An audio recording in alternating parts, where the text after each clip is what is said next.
परं ब्रह्म तस्मै श्रीगुरवे नमः। तस्मै श्रीगुरवे नमः। हम 16वां अध्याय पढ़ रहे हैं। श्री भगवानुवाच अभयं सत्त्वसंशुद्धिः ज्ञानयोगव्यवस्थितिः दानं दमश्च यज्ञश्च स्वाध्यायस्तप आर्जवम् अहिंसा सत्यमक्रोधः त्यागश्शान्तिरपैशुनम् दया भूतेष्वलोलुप्त्वम् माधवं ह्रीरचापलम् तेजक्षमा धृतिशौचम् अद्रोहो नातिमानिता भवन्ति सम्पदं दैवीम् अभिजातस्य भारत।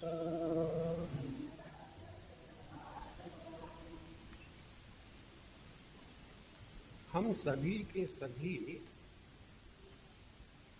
स्वरूप से अच्छे ही है, कोई भी व्यक्ति बुरा नहीं, लेकिन प्रकृति के साथ संबंध प्रस्थापित करके हम में बुराइयां आ जाती हैं। वैसे देखा जाए तो सभी दैवी प्रकृति से युक्त है। ये बात इस अध्याय में विशेष प्रकार से बताई है। तो पहले दैवी संपत्ति की बात बताते हैं। भवन्ति संपदम दैवीम अभिजातस्य भारत। ये सभी की सभी दैवी संपत्ति हम में जन्म से होती है। अब इसमें जितने भी हमने अभी तक देखे, आगे भी देखेंगे, 26 बातें बताई है। पहले श्लोक में 11, दूसरे श्लोक में 9 और तीसरे श्लोक में 6। ये जो 26 बातें हैं दैवी संपत्ति की, ये सब में है। और इसीलिए जो हमें ऑलरेडी है तो बाहर से कहीं से लाना नहीं है, केवल उसको पहचानना है। जो हम में है उसको जब पहचानेंगे तो जीवन का दुख समाप्त हो जाता है। जैसे एक बार हम कहीं से आ रहे थे और हमारे पास जेब में पैसे वैसा कुछ होता नहीं, तो जब निकले स्टेशन पर गए और हमारे दिमाग में हमारे पैसा तो है नहीं, तो कैसे जाए, तो वहां से निकल आए। और फिर बस से जाए, फिर ज्यादा पैसे नहीं, बस में कैसे बैठेंगे। लेकिन ये दिमाग में नहीं आएगा टैक्सी करके जाए, तो हम 4 किलोमीटर पैदल होकर घर पहुंचे। और जब अपने जेब में से सब पैसा निकालने लगे तो देखा उसमें पैसे थे, जिनके यहाँ खाने को गए थे उन्होंने दिए थे पैसे। देखो, माने पैसे होते हुए भी वो है, इसकी जब तक पहचान नहीं होगी तब तक कि उसकी उपलब्धि नहीं होती।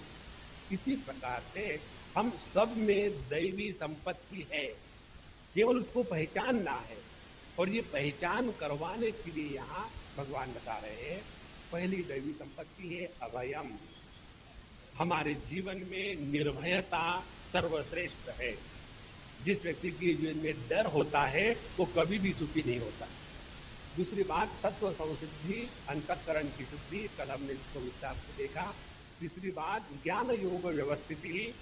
शास्त्रों के ज्ञान का अनुभव में कन्वर्शन तब होता है कि जब ज्ञान के साथ हम उसका अनुष्ठान करते हैं योगाभ्यास के माध्यम से। अन्यथा केवल शब्द ही मात्र रह जाते हैं कि ब्रह्म सत्यम जगत मिथ्या, जीवो ब्रह्म एव नापरः। ये संपूर्ण जगत मिथ्या है और हम देह नहीं है। 12 बजने के बाद भूख लग जाती है। इसलिए जो ये ज्ञान की स्थिति है ये तब पक्की होगी जब हमने योगाभ्यास के द्वारा इसका अनुभव किया है। इसलिए ज्ञान योग व्यवस्थित ही। फिर दानम, अपने ममता का तिरस्कार करके वस्तुओं से अपने आप को हटा लेना, इस प्रक्रिया को दानम कहते हैं। इसके बारे में भी कल हमने देखा। जिस व्यक्ति के जीवन में वस्तुओं के संग्रह की वृत्ति होती है उसके लिए दान बहुत बड़ी चीज हो जाती है। जैसे समझो किसी आदमी के पास पैसा बहुत है तो उसके दिमाग में एक ही बात आएगी, कौन सी? मैं इस पैसे का कैसा अच्छा सदुपयोग करूं। तो वो पैसा उसको शांत नहीं बैठने देगा। एक बाबा जी की बात है, उनके एक शिष्य थे और हरिद्वार में रहते थे, गंगा जी के किनारे, सब सुखी थे। एक दिन वो जब अपना ध्यान धून करने बैठे गंगा जी के किनारे, तो किसी ने आकर के उनके सामने 100 का पत्ता रख दिया, ऊपर पत्थर रख दिया। अब ये ध्यान करके जब उठे तो देखा सामने 100 रुपए पड़े हैं। अब उन्होंने विचार करना शुरू कर दिया। जहां आदमी विचार करना शुरू करता है सत्यानाश प्रारंभ। उसने शुरू कर दिया, अब मैंने तो कभी मांगे नहीं थे, यदृच्छया उपपन्नम, अपने आप आ गए हैं। तो लक्ष्मी का तिरस्कार कैसा किए और ऐसे लगा दी। अब जहां ये 100 रुपए यहां चली गई, दिमाग में वही विचार। अब पंडितों को या ब्राह्मणों को या सन्यासियों को भंडारा खिलाऊं या विद्यार्थियों के लिए कुछ किताबें खरीद लूं, विचार शुरू। और 2-3 दिन के बाद गुरु महाराज के पास जाते कि महाराज पता नहीं 2-3 दिन से बिल्कुल ध्यान नहीं लगता, मन बड़ा चंचल हो गया है। उन्होंने पूछा तुमने किसी चीज को पकड़ के रखा होगा? बोले मैंने किसी को नहीं पकड़ा, किसी ने स्वयं आकर के 100 रुपये रखे थे तो ले लिए। बोले हाँ बेटा सब समझ में आ गया, जाओ गौ माता की सेवा करो, गोबर ले आओ। गोबर का लड्डू बनाया, उसके बीच में 100 रुपए की नोट रखी। बोले जाकर के गंगा जी में पिंडदान करो अपना। देखो अपने माँ बापों का जो पिंडदान होता है वो चावल का होता है, अपना जो होता है वो गोबर का होता है। बाबा जी लोग पिंडदान करते हैं ना, गोबर का करते हैं। हम लोग मुर्दे हैं। सभी प्रैक्टिकल पर्पस के लिए हम लोगों ने अपना श्राद्ध कर चुके हैं, तो उसको गोबर का पिंडदान करवाया तो गोबर भी चला गया, 100 रुपये भी चले गए, गंगा जी ले गई। उसके बाद फिर पैसे का क्या करना, ये विषय दिमाग से निकल गया। देखो एकदम ध्यान लगने लग गया। तो जहां जहां हमारे जीवन में पैसे का महात्म्य है, उससे बचने के लिए पहली सीढ़ी है दान की प्रक्रिया।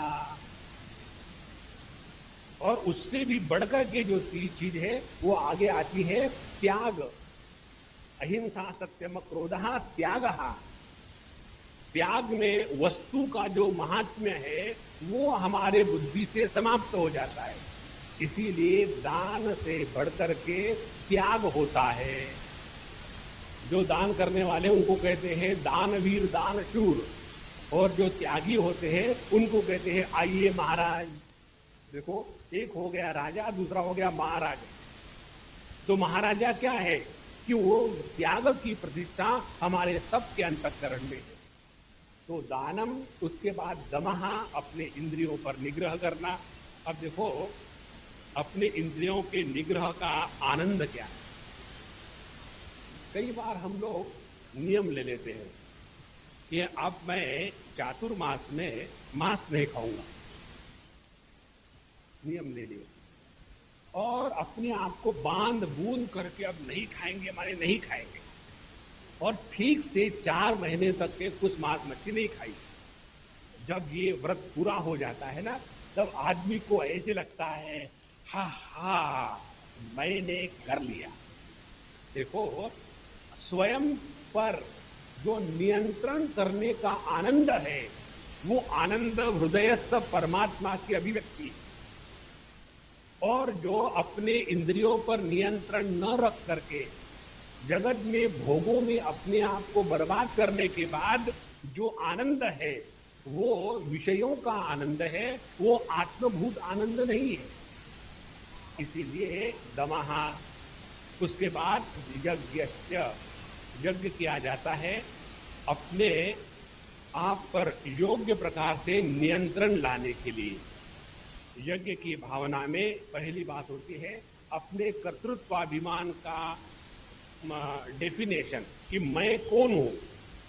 कोई भी यज्ञ कर्म करते हैं तो पहले उसमें संकल्प लेते हैं, ममोपात्र समस्त दुर्चक्षे द्वारा अमुक अमुक अमुक अमुक मैं कर रहा हूं।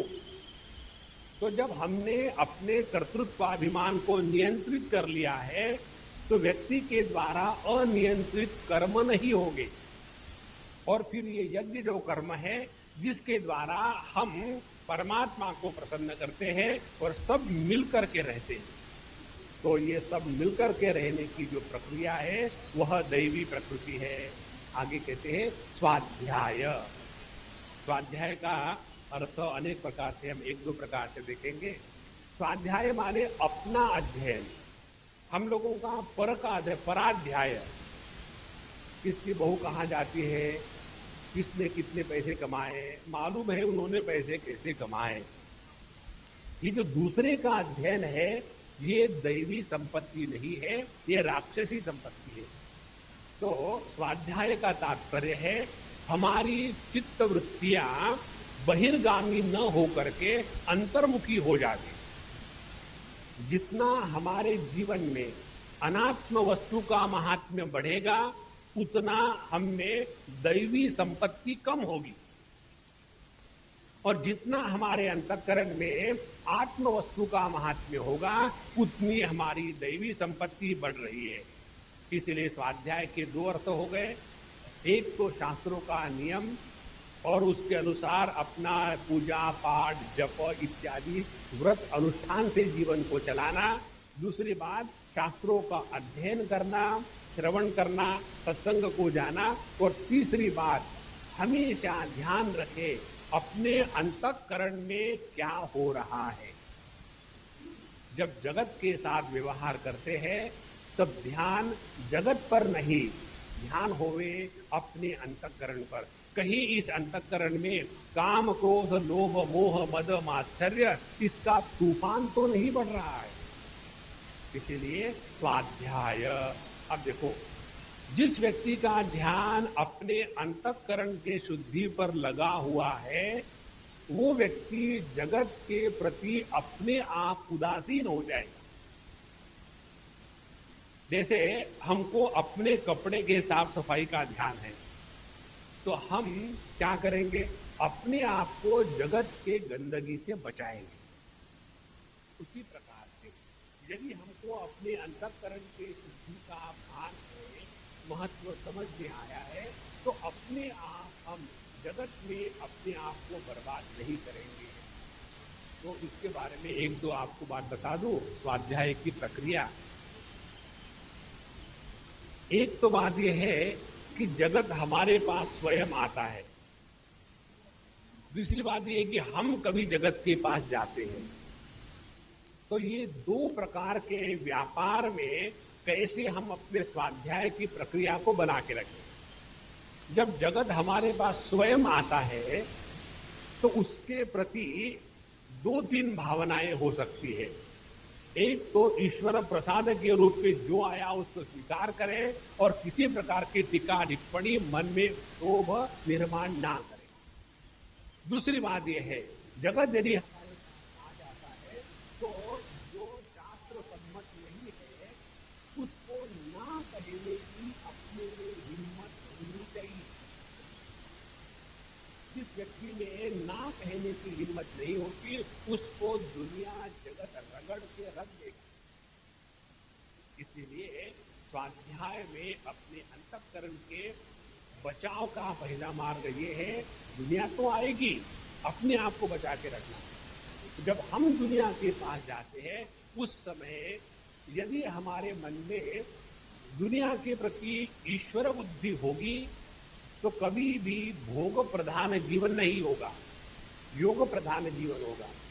इस प्रकार से हम अपने अंतःकरण का निर्माण कर सकते हैं।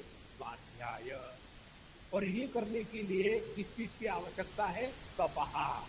जीवन में तपस्या अत्यंत आवश्यक। तपस्या का अर्थ है तापना। और हम गृहस्थों को, बंबई वालों को तपस्या करने के लिए हिमालय में जाने की कोई जरूरत नहीं। अभी हम नीचे गए थे, नीचे का जो नया हॉल बना है उसको देखने के लिए, तो उसको बढ़िया देखा वगैरह, बड़ा सुंदर है। हमने कहा देखो, अपने प्रेमपुरी में तो वैसे किसी भी हाल पर चले जाओ कोई प्रॉब्लम नहीं है, ऊपर पहुंचाने का बंदोबस्त तो प्रेमपुरी में सबसे बढ़िया है ना? हमारा कहने का तात्पर्य है सब जगह लिफ्ट लगी हुई है। अब आप लोग गलत समझे तो हम क्या करें? तो हमको तपस्या करने के लिए कहीं बाहर नहीं जाना है। फिर क्या करना है? ध्यान से सुनना। हमारे हरेक के जीवन में भिन्न भिन्न प्रकार के कष्ट अपने आप आ जाते हैं। यदि आपको ध्यान करने की इच्छा हो और आप घर में बैठे हो, तो आपका पड़ोसी बड़े जोर से गाने शुरू करेगा।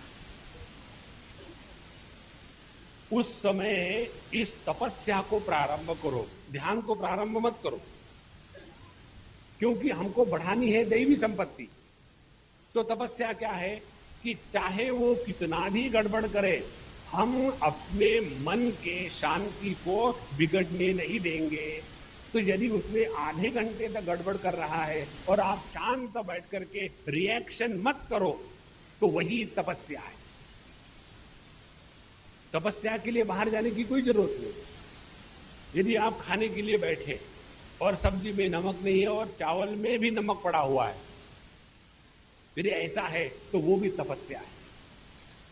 अपने जीवन के प्रत्येक कष्ट को एक तपस्या की साधना ले ले, तो हमको बाहर जाने की कहीं जरूरत नहीं। और उसकी परिभाषा भगवान शंकराचार्य अपने विवेक चूड़ामणि में बताते हैं, सहनम सर्वदुखानाम अप्रतीकार पूर्वकम चिंता विलाप रहितम सा तितिक्षा निगद्यते।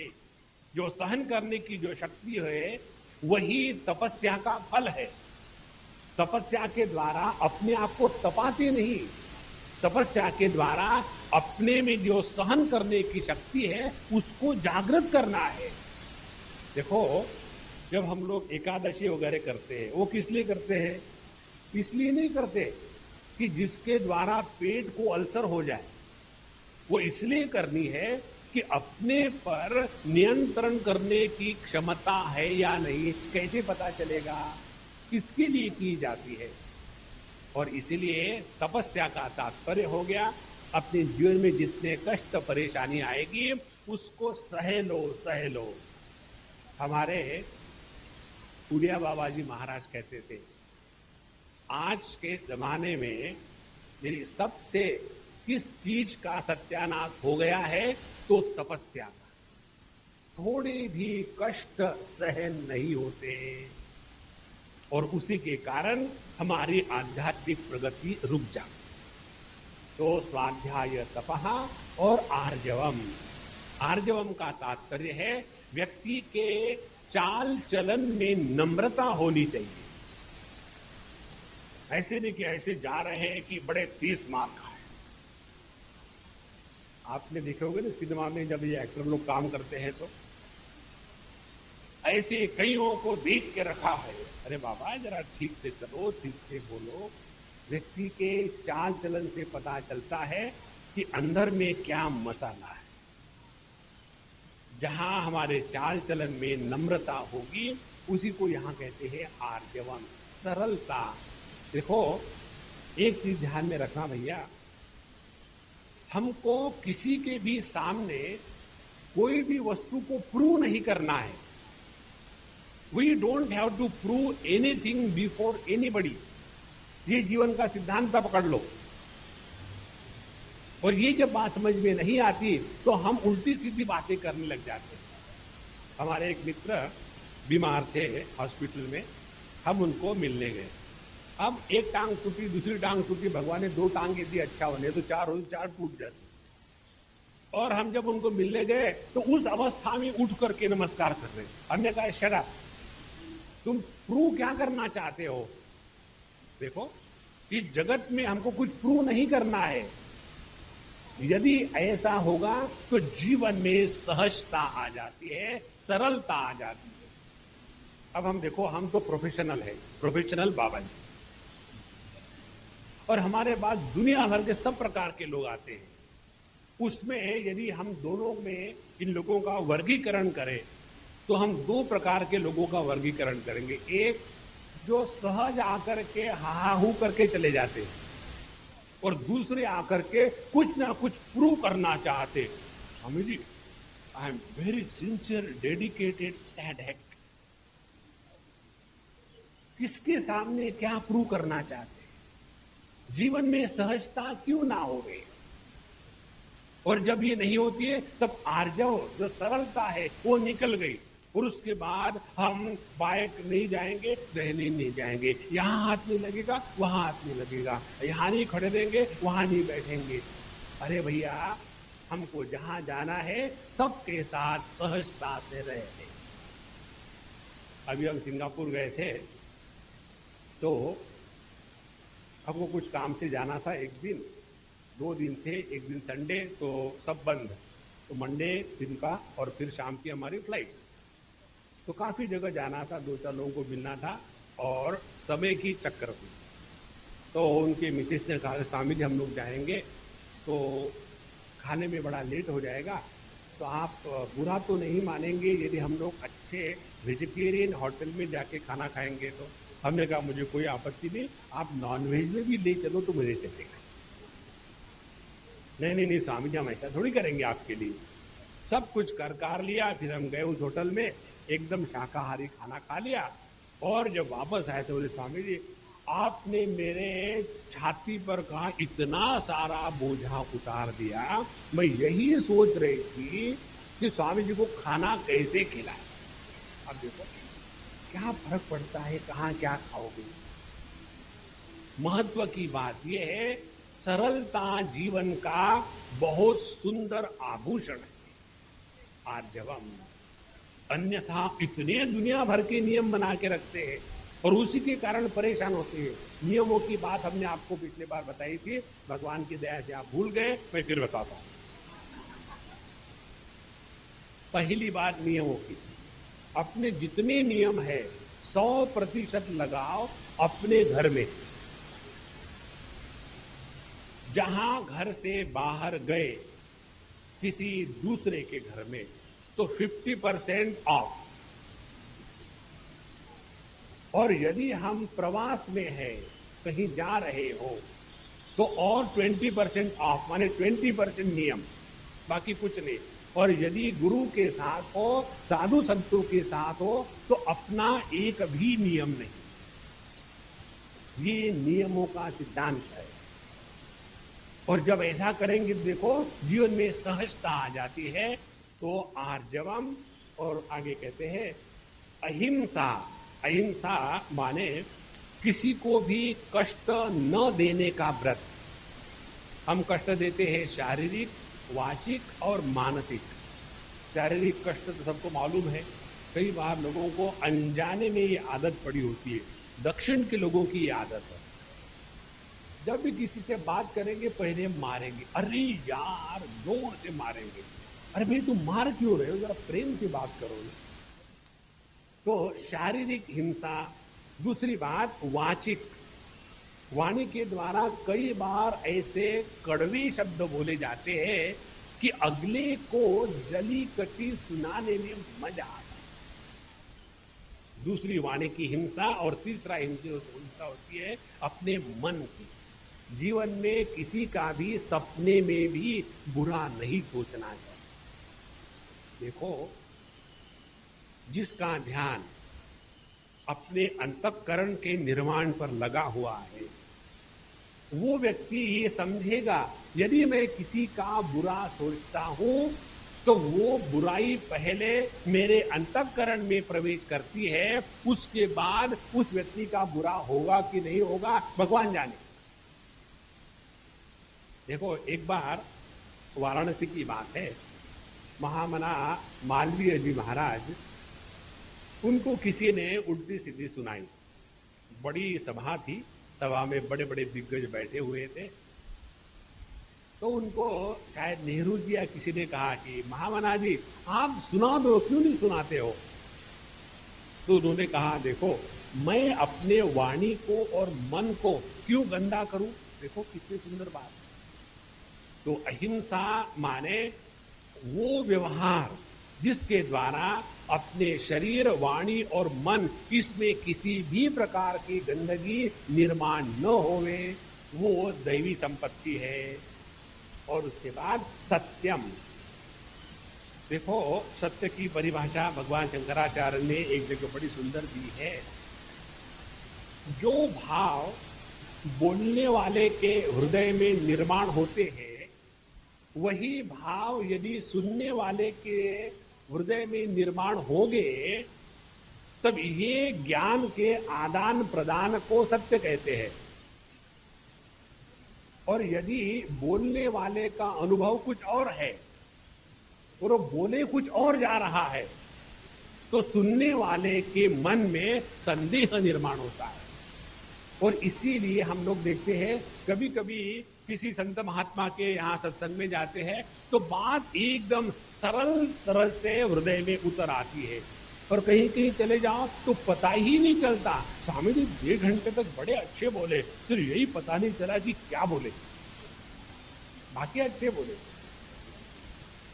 तो यह जो सत्य की परिभाषा है, वक्ता के अनुभूति को जब शब्दों के माध्यम से श्रोता के हृदय का निर्माण करने में प्रयोग किया जाता है, तब उसको सत्य कहते हैं। और ये कब होगा? ये तब होगा जब शब्द और उसका अर्थ ये दोनों एक होकर के रहते हैं, तब सत्य की प्रतिष्ठा होती है। तो सत्य का तात्पर्य क्या हुआ? फिर हमारा जीवन ऐसा होवे कि जिसमें कहना कुछ और करना कुछ और, यह असत्य की प्रतिष्ठा नहीं होवे। सत्यम। उसके बाद अक्रोधः। अक्रोधः तात्पर्य है क्रोध का अभाव।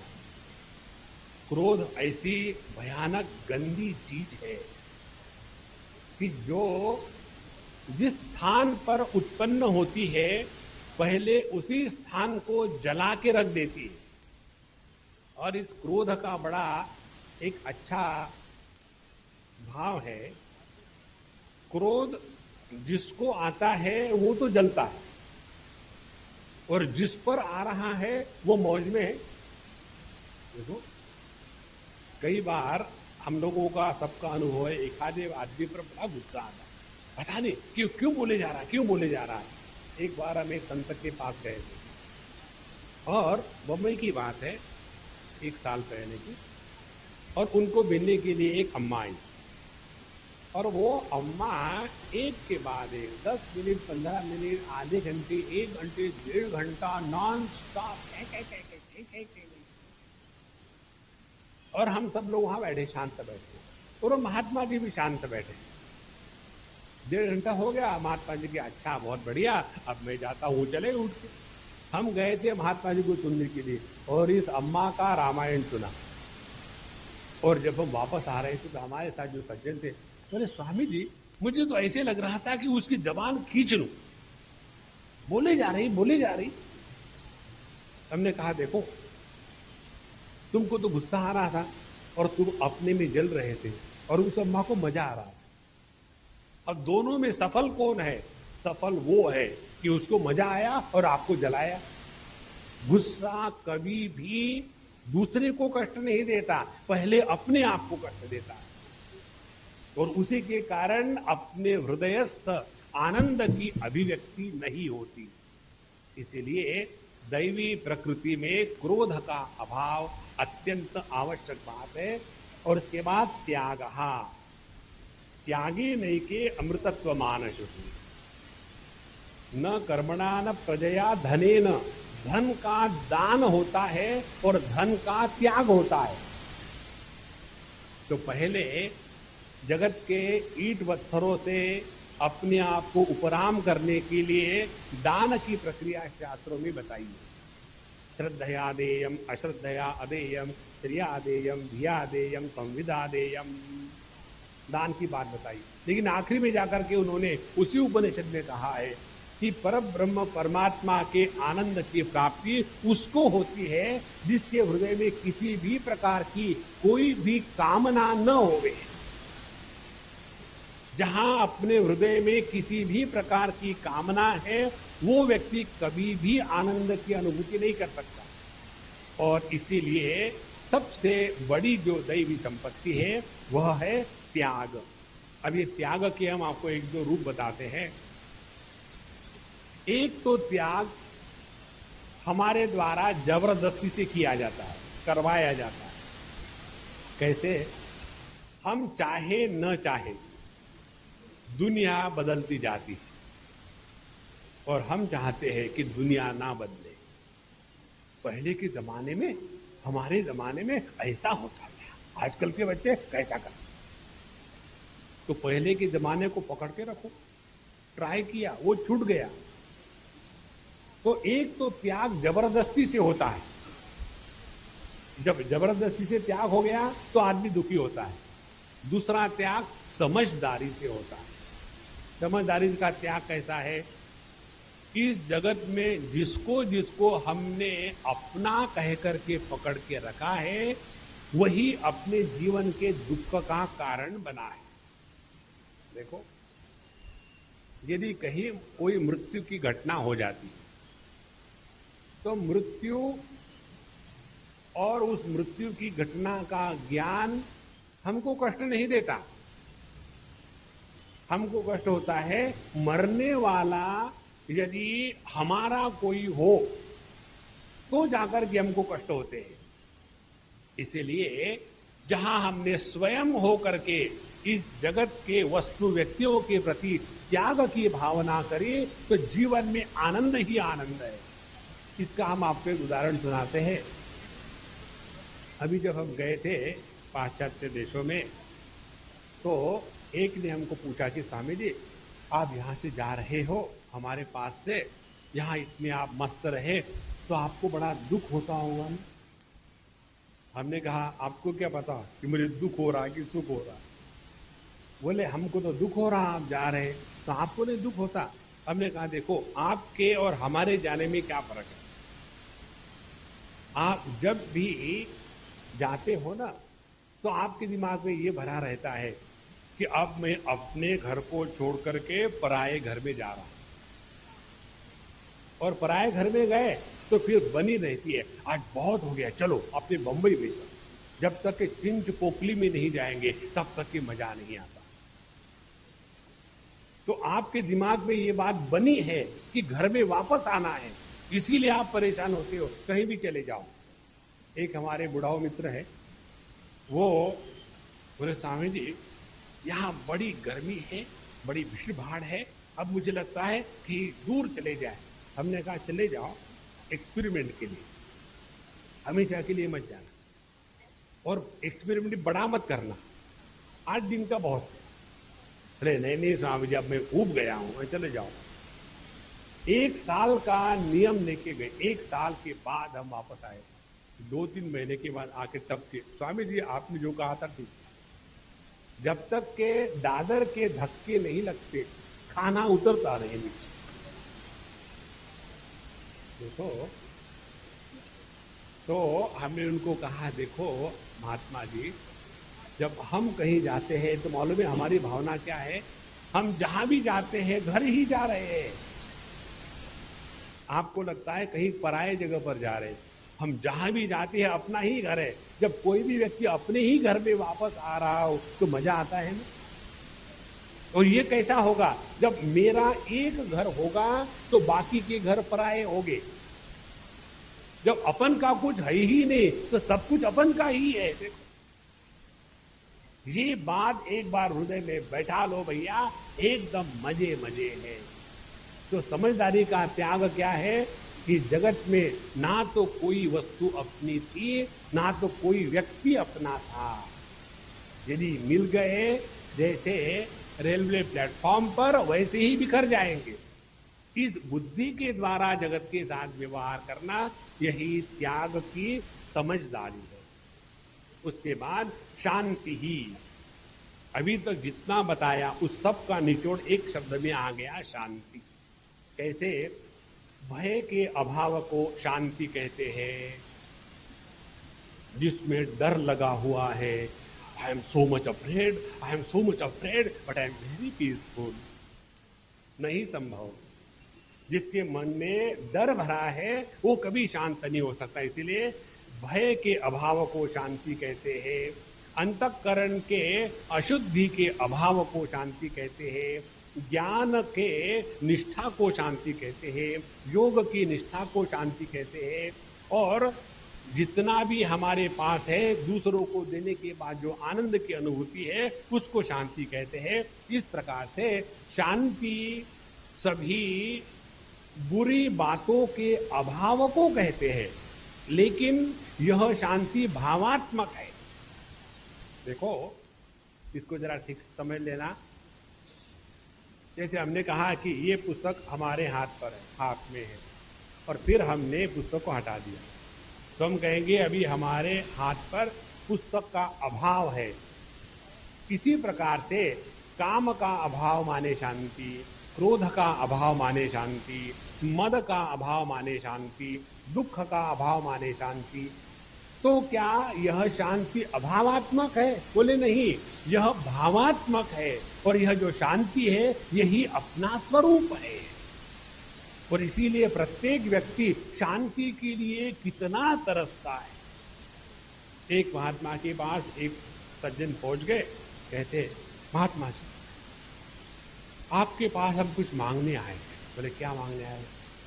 Nothing, I want piece. उन्होंने कहा, फिर से रिपीट मारो, क्या चाहिए आपको?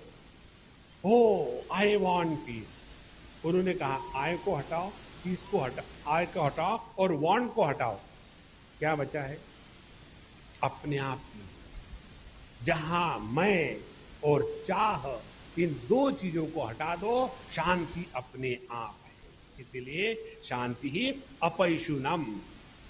पैशुनम का तात्पर्य है किसी भी व्यक्ति के दोष को पहचान कर उसके दोष की चर्चा सबके सामने करके दूसरों के मन में उस व्यक्ति के प्रति घृणा निर्माण करना, उसको कहते हैं पैशुनम, पचुरति। अपैशुनम, हमको किसी के भी दोष दूसरों को बता करके उनके मन में दुर्भावना निर्माण करने का भगवान ने अधिकार नहीं दिया है। ये बहुत आवश्यक बात है। कई बार हम सोचते हैं कि नहीं, हम तो उनको मदद करने के लिए, किसी को मदद के चक्कर में ना पड़े, अपने अंतःकरण का निर्माण करें।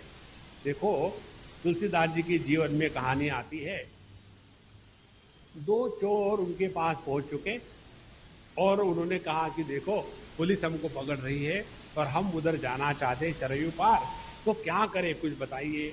हम जाना चाहते हैं, हमारे पास कुछ नहीं, बचना चाहते हैं, हम आपकी शरण में आए।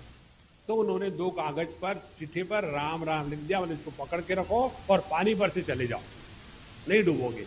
और वो चले गए। उसके बाद पुलिस आई, ये अपने महात्मा ने चुप, ना बोलना ना देना। यदि हमको किसी का भला करने की क्षमता नहीं है तो किसी के बुरा करने का हमको अधिकार भी नहीं। ये बात ध्यान में रखना। ये जो किसी का भला बुरा करने का जो चक्कर है, ये अपने गवर्नमेंट को देखने दो।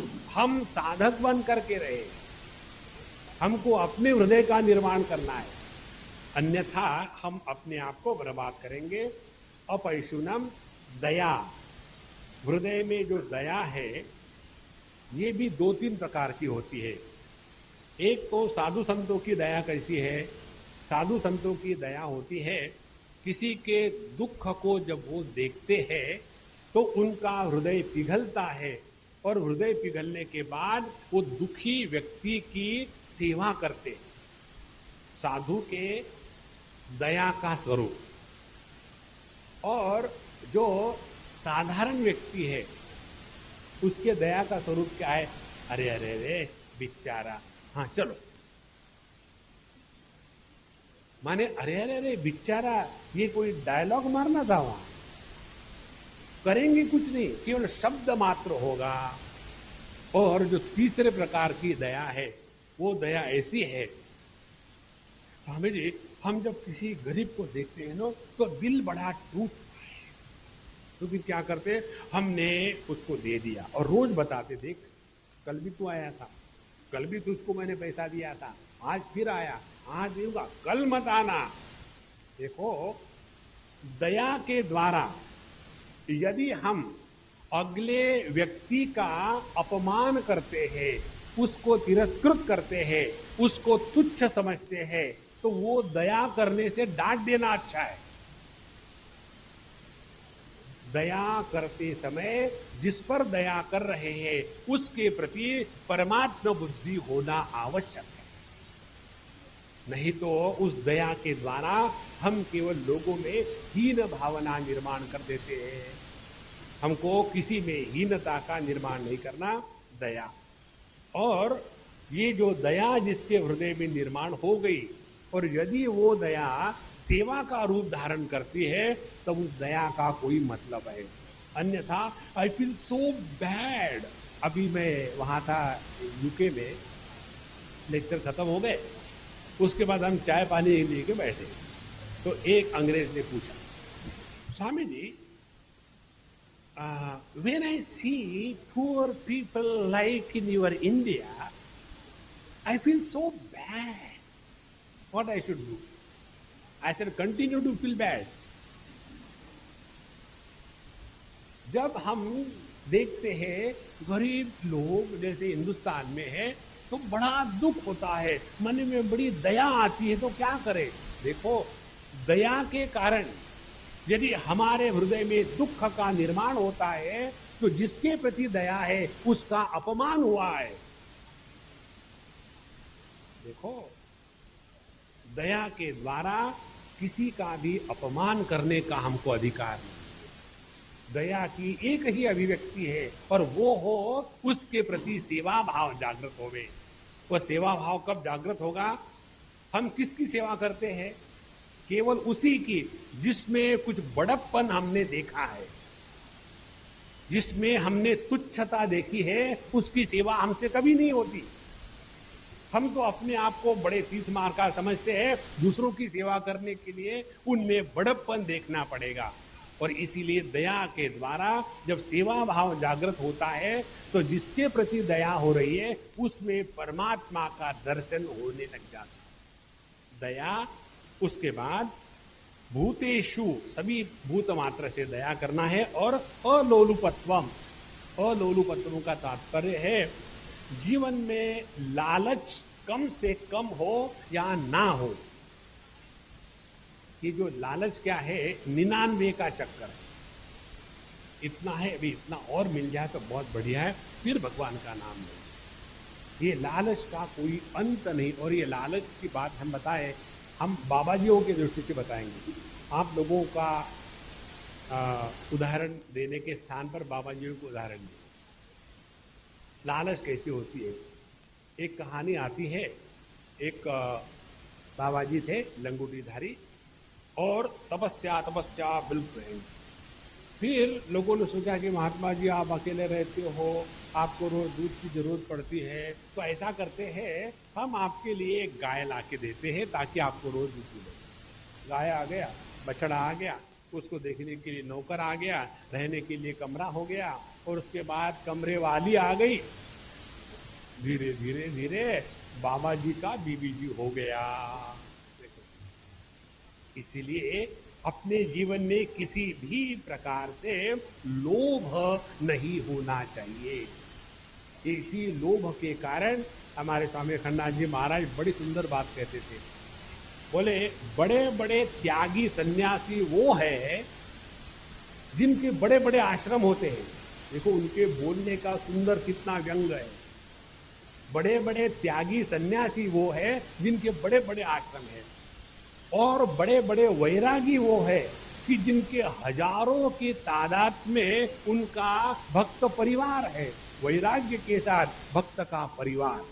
देखो, इसीलिए अलोलुपत्वम, किसी भी प्रकार की लालच, चाहे वस्तु की, चाहे पैसे की, चाहे मकानों की, चाहे भक्तों की, चाहे शिष्यों की, किसी भी प्रकार की लालच यदि हमारे हृदय में है तो हम परमात्मा से दूर चले जाएंगे।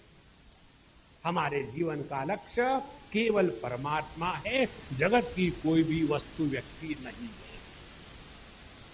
जैसे अलेक्जेंडर द ग्रेट के बारे में बताते हैं, जब वो मरा तो उसने बता दिया आप लोगों को कि जब मुझे ले जाओगे तो मेरे हाथ खोल के रख देना, पब्लिक को देखने दो कि मैं कुछ साथ में नहीं ले गया। ये हम सब जानते हैं, रोज देखते हैं, फिर भी मन से लोभ कभी समाप्त नहीं होता। उसके बाद मार्दवम, मार्दव माने अपने मन में मृदुलता का भाव, किसी के भी प्रति कौटिल्य, घृणा और कड़वाहट ना होवे, इसी के द्वारा हृदय में आनंद की अनुभूति होती है। धी माने लज्जा। व्यक्ति के जीवन में लज्जा एक बहुत महत्व की बात है। गुस्सा करने की लज्जा होनी चाहिए और बुरी लज्जा होनी चाहिए। इसी लज्जा के शक्ति के द्वारा हम अपने आप पर नियंत्रण कर सकते हैं। और यदि हम ये बात कर ले कि वी आर ऑल इक्वल, सब एक है, तो व्यक्ति के जीवन से ये लज्जा का तत्व समाप्त हो जाएगा और फिर व्यक्ति पशुतुल्य व्यवहार करने लगेगा। इसीलिए जीवन में लज्जा होना आवश्यक है। और इसी लज्जा को लेकर के भगवान रामचंद्र जी ने जब विभीषण जी को लंका का राज्य दिया तो कहते हैं तुलसीदास जी कि हम आपको बड़े संकोच के साथ ये राज्य दे रहे हैं। देखो, पूरे लंका का राज्य विभीषण जी को दिया, लेकिन कैसा? संकोच के साथ, लज्जा के साथ। तो व्यक्ति में ये जो लज्जा है यह दैवी संपत्ति है। और अचापलम, अचापलम का तात्पर्य स्थैर्य। नहीं तो 2 मिनट में ये करे कि वो करे कि ऐसा करे कि वैसा करे, गुरु बदले, मंत्र बदले, साधना बदले। एक दिन नीचे बैठ करके साधना है, दूसरे दिन शीर्षासन करके साधना, तीसरे दिन दौड़ भाग करके साधना, ऐसे ऐसे कुछ नहीं होता। इसीलिए अचापलम स्थैर्य, शारीरिक, मानसिक और वाचिक। उसके बाद तेज। देखो, तेज किसको कहते हैं? जब हम किसी संत महात्मा के पास जाकर के बैठते हैं तो अपने आप मन में कितने भी प्रश्न हो शांत हो जाते हैं। हम जब हमारे स्वामी अखंडनाथ जी महाराज के पास जाते थे तो एक बार भी हमने उनको कभी कोई प्रश्न पूछा नहीं। ऐसा नहीं कि प्रश्न नहीं आते थे, लेकिन उनके सामने जाके बैठो तो जैसे लाइट के सामने अंधेरा गायब। तो ये किसके कारण होता है? ये होता है तेज के कारण। तो तेज का तात्पर्य है वैराग्य का तेज, ज्ञान का तेज, संपत्ति का तेज, शक्ति का तेज। तो यह जो तेज है यह दैवी संपत्ति है। अपने महात्मा गांधी की बात बताए, जब वो चले गए थे राउंड टेबल कॉन्फ्रेंस के लिए तो चर्चिल ने बताया था, वहां के प्राइम मिनिस्टर लंदन के, ब्रिटेन के, कि जब वो फकीर आएगा किसी आदमी ने उठ करके खड़ा होकर के उसको रिसीव करने की जरूरत नहीं, वो हमारे स्लेव कंट्री का है। सबने हाँ कह दिया और अपने गुजराती फकीर वहां पहुंच गए। और जैसे वो अपनी वो चप्पल और लॉयन क्लॉथ लंगोटी पहन करके वहां पहुंचे, थोड़ा सा शरीर पर शॉल, जैसे वहां पहुंचे सबसे पहले चर्चिल महाराज खड़े हो गए और बाकी सब खड़े हो गए अपने आप। ये जो किसी भी व्यक्ति के त्याग का जो प्रभाव बिना कहे अपने आप हो जाता है उसको कहते हैं तेज। ये तेज मेकअप से नहीं आता। ये तेज अंतःकरण की जो पवित्रता है, अंतःकरण की जो शक्ति है, इसके कारण अपने आप होने लग जाता है। तेजहा क्षमा, क्षमा बड़न को होनी चाहिए। हमारे हृदय में क्षमा एक ऐसा जबरदस्त हथियार है जिसके द्वारा हम अपने आप को बचा सकते हैं और दूसरों को भी बचा सकते हैं। देखो, अपने से जो छोटे होते हैं ना, उनके प्रति यदि हमारे हृदय में प्रेम है तो उस प्रेम के अभिव्यक्ति को कहते हैं क्षमा। गलती किससे नहीं होती, सबसे होती है, लेकिन हम किसी की एक गलती को पकड़ के जिंदगी भर उसका द्वेष करेंगे तो ये बात गलत है। हाँ भैया, गलती हो गई, अगले बार ना करना, ठीक है, चलते रहो। तो यह जो क्षमा है, इसी के द्वारा हम अपना व्यवहार सुधार सकते, पहली बात। दूसरी बात, यदि हम किसी को क्षमा नहीं करते तो क्या होता है मालूम है? एक बार हमको एक सज्जन ने पूछा कि स्वामी जी, आपको उन्होंने उस दिन ऐसा ऐसा कहा था, फिर भी आप उनके साथ ऐसा व्यवहार करते जैसे कुछ हुआ ही नहीं। हमसे तो नहीं होता। हमने कहा देखो, हम हैं स्वार्थी। यदि हम उनको क्षमा कर देंगे तो क्या होगा? हमारे हृदय पर का बोझ हट गया। और यदि क्षमा नहीं करेंगे तो हमारे हृदय पर बोझ बना है। तो हमको अपने हृदय का बोझ उतारना है कि बना के रखना है, ये स्वयं निर्णय करें। इसीलिए किसी भी गलती करने वाले व्यक्ति को जब हम क्षमा कर देते हैं तो उसका लाभ पहले हमको होता है, फिर दूसरे को होवे। जिसको स्वार्थ नहीं आता वो परमार्थ क्या करेगा? तो क्षमा। उसके बाद धृति ही। धृति माने अपने जीवन में जो कुछ हमने लिया है उसको एक लगन से करने की क्षमता। जिसमें लगन नहीं होती वो व्यक्ति जीवन में कुछ नहीं कर सकता। लगन की बात आपने लगान में देखी होगी। लगान देखा कि नहीं सबने? हाँ साहब जी, हमने देखा। हम पिक्चर देखते नहीं वैसे, लेकिन देख लिया। देखो, पिक्चर देखना कोई पाप नहीं है। अपने दिमाग से ये विचित्र बातें निकाल डालो। प्रभु को चारों तरफ देखना है, सभी उसकी लीला चल रही है। तो जहां हमारे हृदय में जो भी कुछ करना है, लगन से लग जाओ। जब लगन नहीं होती तो क्या हो जाता है? थोड़े समय के लिए कुछ करेंगे और फिर ऊब जाएंगे। आई थिंक ये जो जब दिया है ना महात्मा जी ने, बड़ा लंबा है। हरे राम राम राम हरे हरे, हरे कृष्ण कृष्ण कृष्ण हरे हरे। अब कृष्ण कहे कि कृष्ण कहे कि कृष्ण कहे, और लिखते समय और कठिन। दूसरे महात्मा के पास, महात्मा जी आपके पास कोई शॉर्ट है क्या मंत्र? पहले महात्मा ने बड़ा लंबा चौड़ा दिया था। तो दूसरे महात्मा ने, ठीक है, आप ओम ओम ओम ओम करते जाओ। हाँ वो बढ़िया, ओम ओम ओम। एक अम्मा का हमने देखा राम राम लिखने का जब हम गए वो लिख रहे थे, और उन्होंने कहा, उनके लड़के ने कहा, स्वामी जी हमारी माँ जो है रोज 10 कापियां लिखती है राम राम की। तो मैंने उनको नमस्कार किया और हमने कहा दिखाओ अम्मा कैसी लिखती है। तो मुझे इतना आनंद आया। राम कैसा लिखती है? पहली लाइन र ऐसा होता है तो सीधी होगी रा, दूसरी लाइन राम, म की एक लाइन लंबी, दूसरी लाइन लंबी, तो 4 लाइनें राम हो गया। Ram Ram Ram, short and sweet. देखो, कोई भी कार्य करने में धृति, लगन होनी है, और जिस व्यक्ति में लगन नहीं है वो कुछ नहीं कर सकता। ये धृति 3 प्रकार की हमको 18वें अध्याय में भगवान बताएंगे।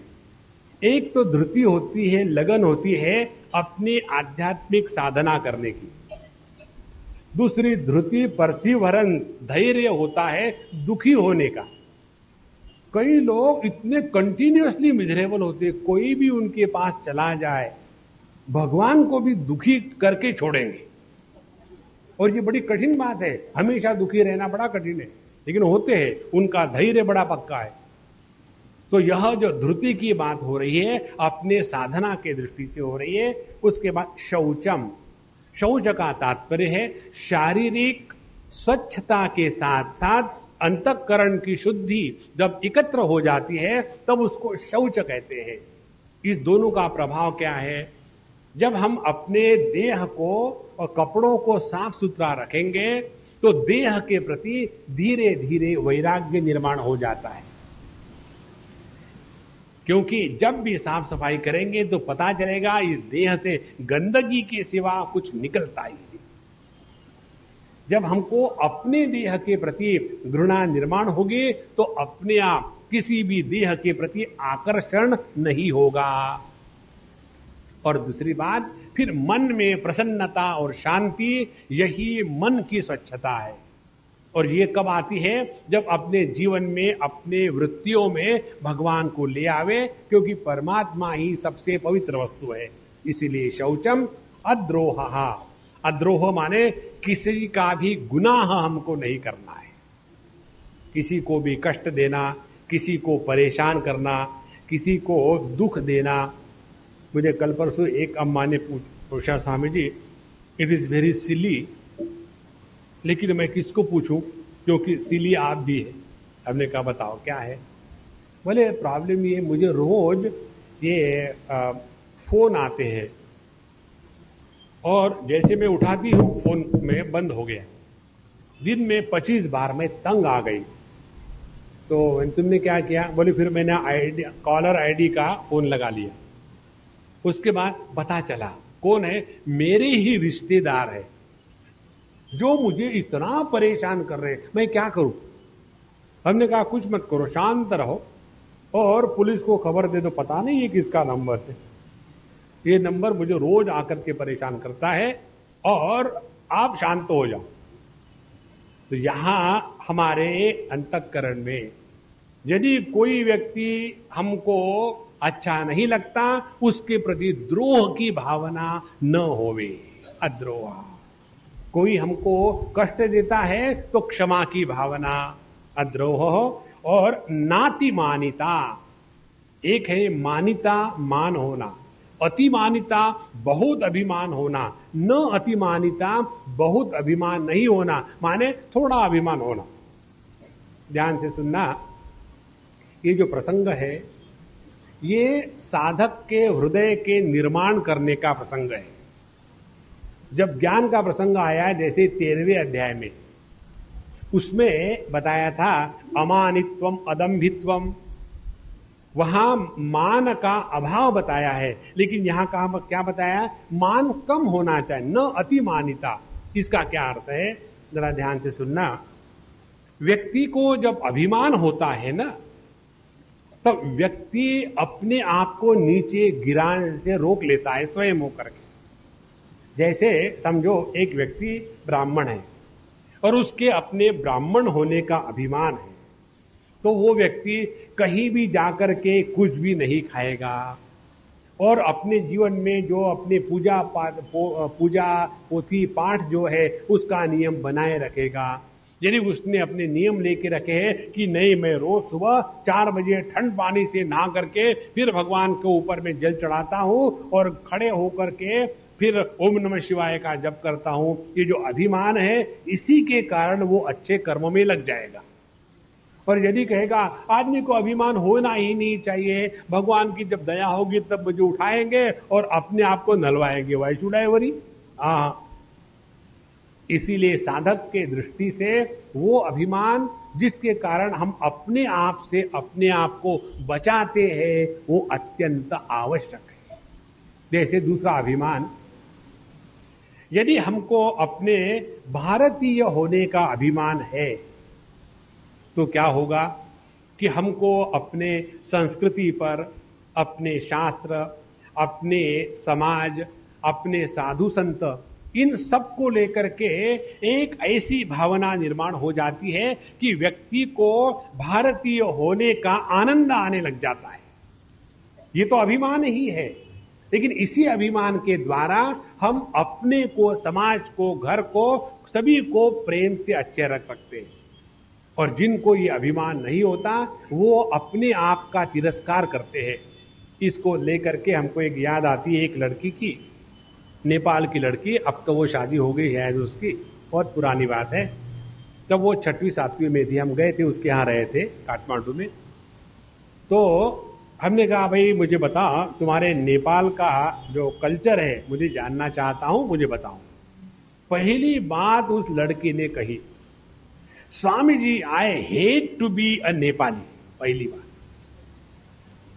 हमने कहा, देखो बेटा, तुम जिंदगी में कहीं भी जाओ, पहले तुम नेपाली नाम से ही पहचानी जाओगे, और यदि तुमको अपने नेपाली होने का स्वाभिमान नहीं है तो जिंदगी भर दुखी रहो। इसीलिए नातिमानिता, मनुष्य में स्वाभिमान जरूर होना चाहिए, लेकिन वो स्वाभिमान ऐसा नहीं कि हम हिंदुस्तानी हैं इसीलिए अच्छे हैं और दूसरे अमेरिकन हैं इसीलिए खराब है। नहीं, अपने स्वाभिमान का तात्पर्य दूसरे को तुच्छ लिखने में नहीं, इसी के द्वारा हम अपने आप को बचा सकते हैं। अद्रोहो नातिमानिता भवंती संपदम दैवीम अभिजातस्य भारत। हे भारत, हे अर्जुन, यह जो दैवी संपत्ति से युक्त व्यक्ति है, उस व्यक्ति में ये सभी की सभी 26 बातें स्वाभाविक होती है। अब ध्यान से सुनना, हमको 15वें अध्याय में भगवान ने साधना बताई थी। निर्माण मोहाजित संग दोषा अध्यात्म नित्या विनिवृत्त कामा द्वंद्वैर्विमुक्ता सुख दुख संजयी गच्छन्त्य मूढ़ा पदमं व्ययंत। जिसने ये साधना करी, साधना करने के बाद जगत क्या है, जीव क्या है, ईश्वर क्या है और पुरुषोत्तम क्या है, इन 4 चीजों को स्वभाव और स्वरूप के प्रकार से अच्छी तरह से जान लिया और पुरुषोत्तम परमात्मा को पहचान लिया, तो ऐसे व्यक्ति में जो बातें होगी उन बातों की ये 26 बातों की लिस्ट है। इस प्रकार से जो मुझ पुरुषोत्तम को पहचानता है, सहा सर्वभावेन भजति, वो सभी प्रकार से मेरा भजन करता है। भगवान का भजन माने क्या? अब ये 26 बातों को सुनो। भगवान का भजन माने ये नहीं कि बहुत बड़े बड़े लाउड स्पीकर लगा दिए, पब्लिक की नींद खराब कर दी, क्यों कि जगरत्ता चल रहा है या डांडिया डांस चल रहा है। नहीं, भगवान के भक्ति करना सभी प्रकार से माने अभयम सत्व संशुद्धि। जिसके हृदय में भगवान के प्रति प्रेम है, भक्ति है, वो इस जगत में निडर होकर के चलता है। जिसके हृदय में भगवान को पहचानने की क्षमता है, जिसने भगवान को पहचान लिया है, सत्व संशुद्धि ही, उसका अंतःकरण अपने आप पवित्र और शुद्ध हो गया है। इसीलिए यह जो दैवी संपत्ति है, ये 2 प्रकार की है। एक प्रकार की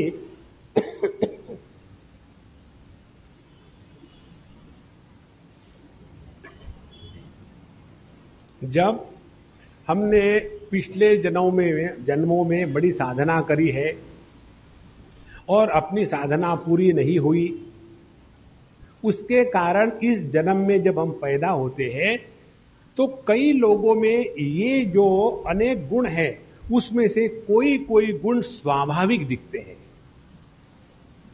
कई लोगों में ये जो सद्गुण स्वाभाविक दिखते हैं, इसका कारण यही है कि ऐसा व्यक्ति पिछले जन्मों में स्वर्ग में था या अच्छे कोटि का साधक था और वो योग भ्रष्ट होने के कारण फिर इस जन्म में पैदा हुआ है।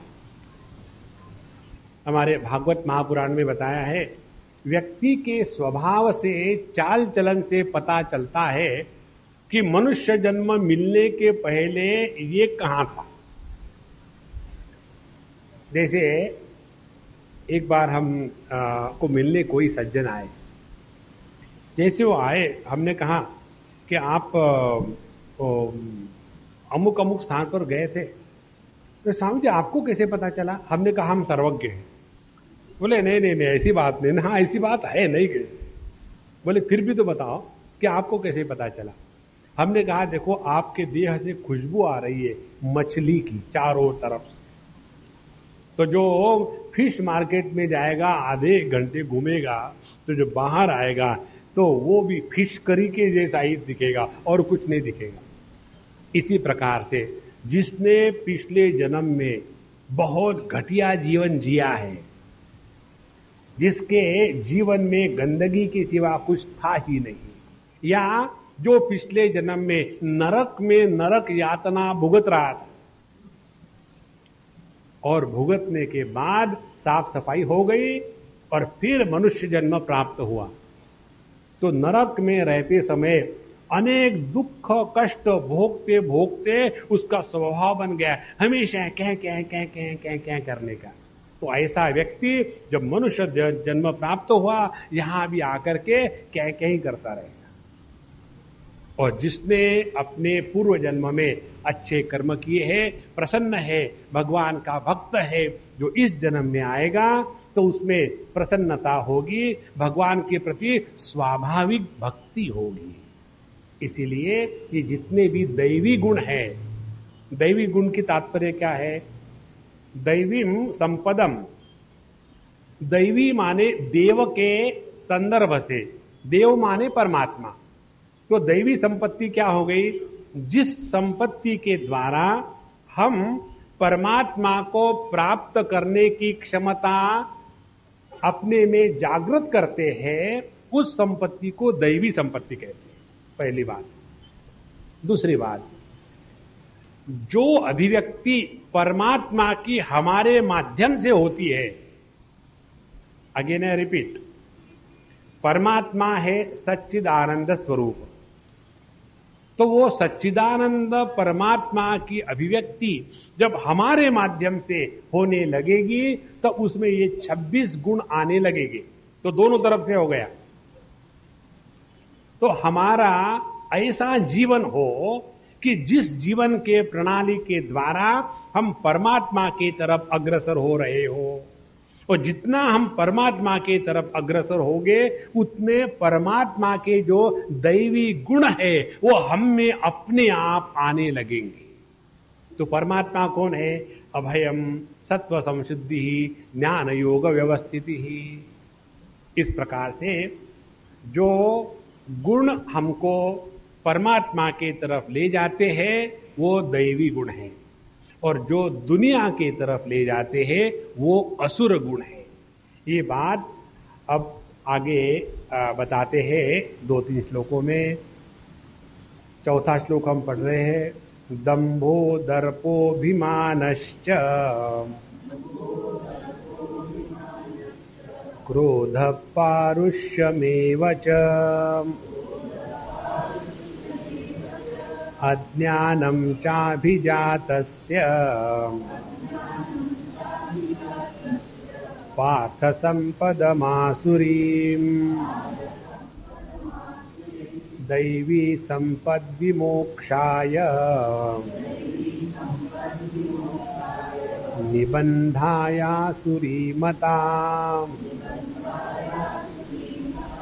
माशु च संपदं दैवीम् अभिजातोऽसि पांडव।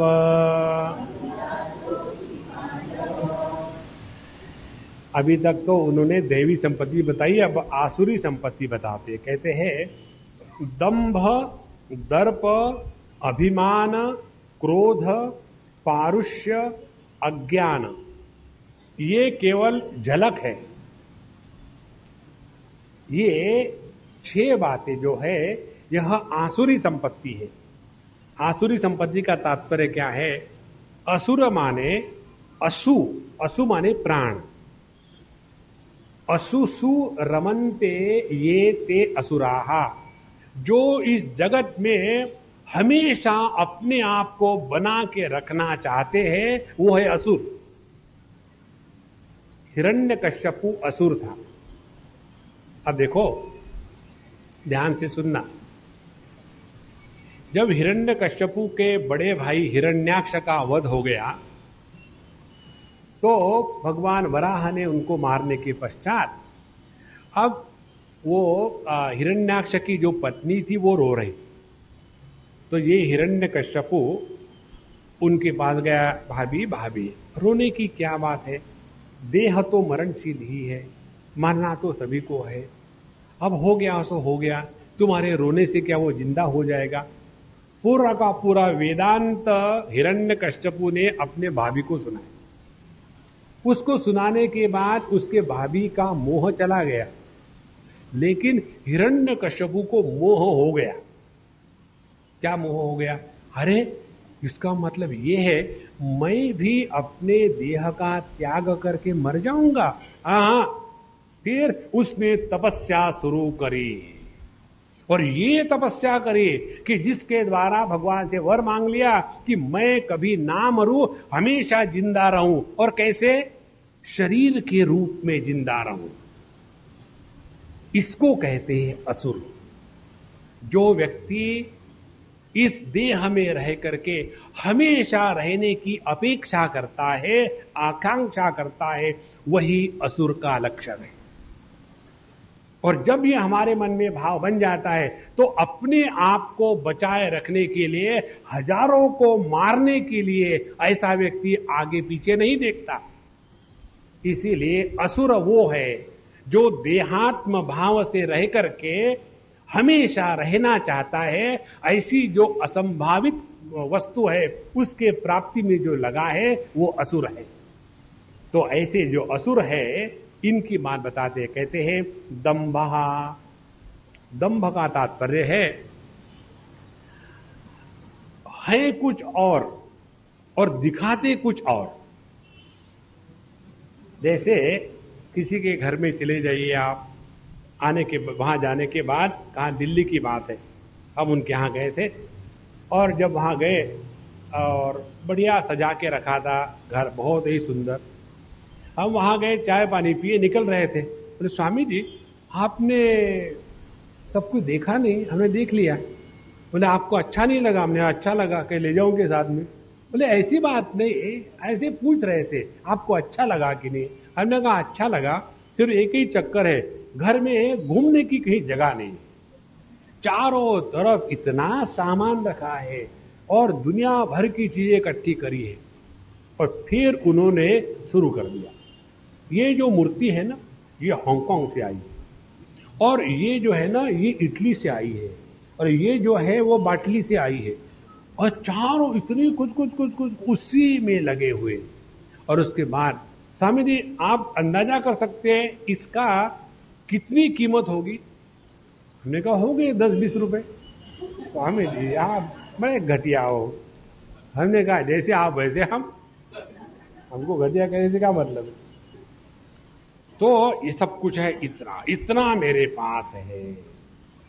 और सब उन्होंने बताने के बाद मेरा बहुत बढ़िया है, इच्छा हो तो भी हमको मत देना, हम उसको किसी और को दे देंगे। चले गए। जाने के बाद उनका लड़का हमारे साथ था और उस लड़के ने कहा Swami ji I am so sorry, my mom is really very funny. मेरी माँ बड़ी विचित्र है, आपको ये सब बताने की क्या जरूरत है? और मैं आपको असल में बताता हूं, ये सभी का सभी उसने इकट्ठा नहीं किया है। देखो उसी के बच्चे ने बताया, ये किसी के यहां था और उन्होंने सोचा कि अब यहां से हम जा रहे हैं, ये सब नहीं ले जा सकते, तो उनको थोक में दे दिया, ठीक है 1 लाख रुपए में सब ले लेना, जैसे गराज सेल होता है ना अमेरिका में। लेकिन दिखाने के लिए हमने यहां गए वहां गए इकट्ठा किया। इसको कहते हैं दंभ।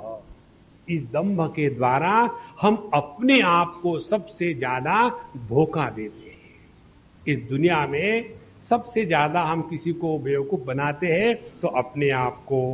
दंभ, और इसी दंभ को लेकर के अपनी साधना होती है।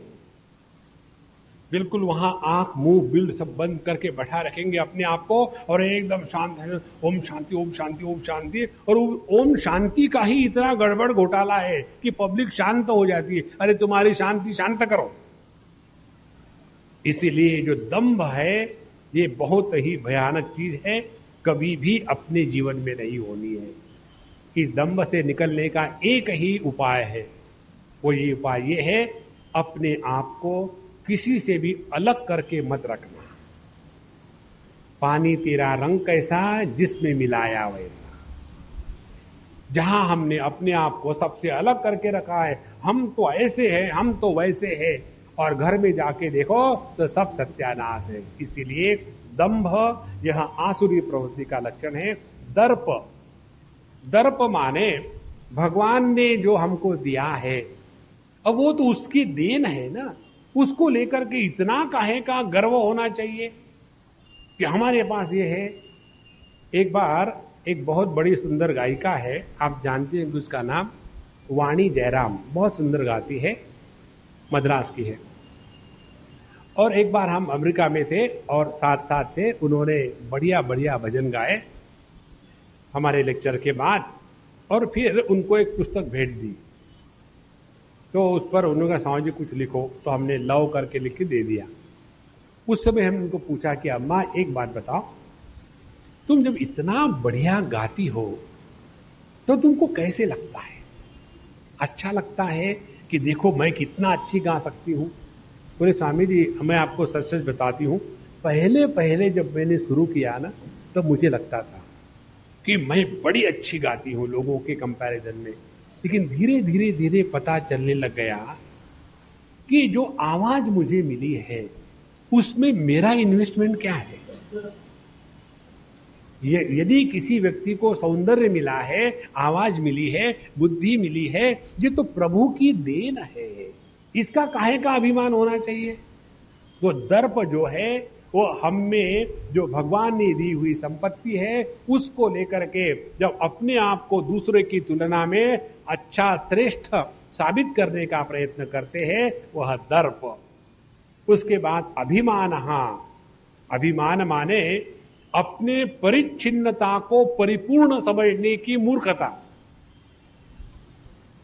परिच्छिन्नता के द्वारा हम अपने आप को सबसे अलग कर लेते हैं।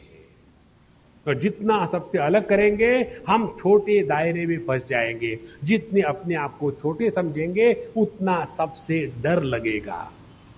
इसीलिए सबके साथ एक होकर के रहे, अभिमानश्च। उसके बाद क्रोध, गुस्से की बात क्या बताना, हम सभी उसी के शिकार हैं। एक हमारे मुझे अभी कल परसों पूछा, स्वामी जी आप मुझे एक बताइए, क्या मैं अपने आप से इतनी परेशान हूं, मैं बहुत गुस्सा करती हूं, क्या करूं? हमने कहा अम्मा आप ही आपसे परेशान नहीं, मैं भी आपसे परेशान हूं। अब देखो ये जो गुस्सा गुस्सा नाम की चीज है ना, ये कोई वास्तविक नहीं है। गुस्सा आता है उनको जिनमें आत्मबल का अभाव है। गुस्सा निकालने का हम आपको जनरल प्रिस्क्रिप्शन देते हैं। पहली बात, दिन में 3 बार खाना खाओ, गुस्सा नहीं आएगा। ब्रेकफास्ट खाओ, लंच खाओ, डिनर खाओ। दूसरी बात, रोज विटामिन की गोलियां खाते रहना। तीसरी बात, थोड़ा बहुत शारीरिक व्यायाम करना चाहिए, तब जाकर के सब हमारा जो शक्ति है, बल संतुलित होता है, फिर आदमी को गुस्सा नहीं आता। गुस्सा आने का कारण ये भी है, हम चाहते दुनिया हमारे कहने के अनुसार नाचे, ये कभी नहीं होगा। और सबसे बढ़िया बात, ये अपने दिमाग से कल्पना निकाल डाले कि हमारे बच्चे हमारी बात सुनेंगे। ये आज तक कभी नहीं हुआ है और ना कभी होगा। नहीं, रामायण में तो हुआ था, वो दशरथ का बच्चा था, आपका नहीं था। Don't forget that. तो वैसा राम के जैसा बच्चा होने के लिए पहले हमको दशरथ के जैसा होना चाहिए। दशमुख है हम, दशरथ थोड़ी, हसमुख जैसा होता है दशमुख। तो क्रोध, उसके बाद पारुष्य। पारुष्य का तात्पर्य है बोलने में वो कटुता जिसके कारण सुनने वाले के हृदय पर चोट बैठ जाती है। देखो, यदि हमसे किसी के साथ प्यार से बोलना संभव नहीं है तो मौन रखें, लेकिन किसी को भी जली कटी सुनाना और उसको दुखी करना, इससे बढ़कर के महापाप कोई नहीं। इसलिए पारुष्य, वाणी में कठोरता ना हो। मैं कल परसों कैसे बता रहा था, एक हमारे गुजराती मित्र है, जब भी फोन करते हैं तो काठियावाड़ की लठ चलती। हरे उनको कहा, अरे सज्जन जरा 1 किलो गुड़ खाने के बाद बोला करो, थोड़ा प्यार से बोलने में क्या पैसे लगते हैं? कौन है, क्या काम है? अरे भोंकते क्यों हो, आदमी के जैसे बात करो। तो ये जो पारुष्य है, ये धीरे धीरे व्यक्ति का स्वभाव बन जाता है। और इसी के कारण फिर ऐसे व्यक्ति से कोई मिलना नहीं चाहता। पारुष्य, अज्ञानम, और इस सब का कारण यही है कि उसको अपने इन गलतियों का ज्ञान ही नहीं है। कई बार व्यक्ति अपने में जो दुर्गुण है उसको नहीं पहचान पाते। ध्यान से सुनना। भगवान अगले श्लोक में अर्जुन को कहते हैं, अर्जुन, मैंने जो बताया है ना, दैवी संपत्ति और आसुरी संपत्ति, तुम फिक्र मत करना। मां शुचः, 2 बार भगवान ने ये शब्द कहा है भगवद गीता में। इस समय मां शुचः, और 18वें अध्याय में जाकर के सर्वधर्मान परित्यज्य मामेकम शरणं व्रज अहम त्वा सर्व पापेभ्यो मोक्षयिष्यामि मां शुचः। मां शुचः माने घबराओ मत, डरो मत, दुखी मत हो। क्यों? कि तुम तो दैवी संपत्ति वाले हो।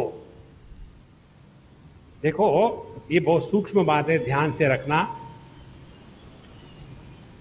जब हम में कोई सद्गुण हो और उस सद्गुण को हम नहीं जानते, दूसरा व्यक्ति जानता है, तो उसका कारण मालूम है क्या है? उसका कारण ये है, उस सद्गुण के साथ हम एक हो गए हैं।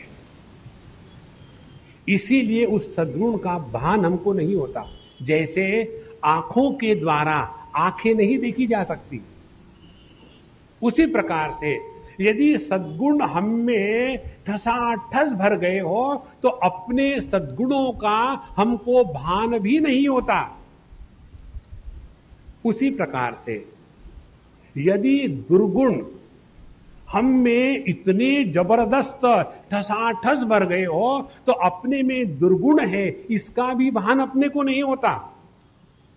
कई बार कितने लोगों की यही समस्या है कि स्वामी जी, मुझे मालूम नहीं था कि मेरे इस बोलने के कारण वो दुखी होकर के चले गए। ये कैसे नहीं पता चला? ये इसलिए नहीं पता चला क्योंकि हम उन दुर्गुणों के साथ इतने एक हो गए। इसलिए चाहे सद्गुण रहे चाहे दुर्गुण रहे, दोनों को एक ही बात समझनी है। यदि सद्गुण हमारे साथ एक नहीं हुए तो हमको अपने सद्गुणों का भान होगा, और जब सद्गुणों का भान होगा तब हम अपने आप को दूसरे की तुलना में अच्छे कहने लगेंगे। जहां हमने अपने आप को दूसरे की तुलना में अच्छा कहा, वहां हम में आसुरी संपत्ति प्रारंभ हो गई। इसीलिए यह जो आसुरी संपत्ति और दैवी संपत्ति है, इन दोनों को लेकर के भगवान कहते हैं दैवी संपत्ति विमोक्षाय। यह जो दैवी संपत्ति है इसी के द्वारा मोक्ष की प्राप्ति है। और निबंधाया आसुरी मता, और जो बंधन देने वाली है यह आसुरी प्रवृत्ति है। तो बंधन किस चीज का है? प्रकृति में फंसने का बंधन, पुनरपि जननम पुनरपि मरणम। और मोक्ष किसका है? जीवने अपने परमात्मा स्वरूप को पहचान लेना, यही जीव का मोक्ष है। और जीव ने अपने प्रकृति के साथ तादात्म्य करके प्रकृति में ही रहना, यही बंध है। असल में देखा जाए, भगवान ने 15वें अध्याय में कहा है ममई वंशो जीवलोके जीवभूत सनातना। जीव असल में चैतन्य का अंश है, परमात्मा का अंश है। प्रकृति के साथ अपने को जोड़ करके बंधन में आ गया। इसका कारण है यह आसुरी प्रकृति। इसके जो और भाव है उसको कल देखेंगे। ओम पूर्णमदः पूर्णमिदं पूर्णात् पूर्णमुदच्यते पूर्णस्य पूर्णमादाय पूर्णमेवावशिष्यते। ओम शांति शांति शांति। हरि ओम। श्री गुरुभ्यो नमः। हरि ओम।